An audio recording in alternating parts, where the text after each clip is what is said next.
جوجل قال لي امشي في الشارع ده، بس لما دخلته ما قدرتش ارجع تاني. اشترك في القناة وفعل زر الجرس وامسك نفسك عشان هرعبك.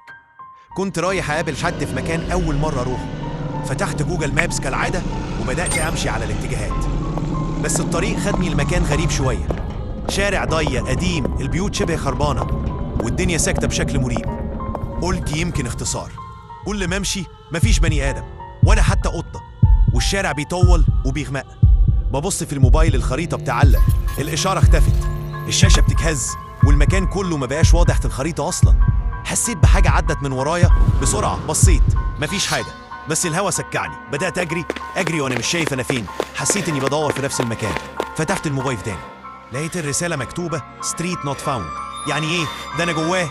ولما رفعت عيني شفت جسم طويل واقف في آخر الشارع، بس مش باين وشه، بس يعني إيه بتنور أحمر. الأنوار بدأت تطفي واحدة ورا التانية والشارع دخل في ضلمة كاملة، وأنا حسيت إني مش لوحدي. تاني يوم رجعت المكان ده، لقيت شارع تاني خالص، البيوت مش نفس البيوت، والناس بيقولوا الشارع اللي بوصفه اتقفل من 12 سنة بعد ما حصلت فيه حادثة ومحدش رجع منه. يلا مستني ايه؟ اشترك في القناة عشان في رعب كتير جاي قدام.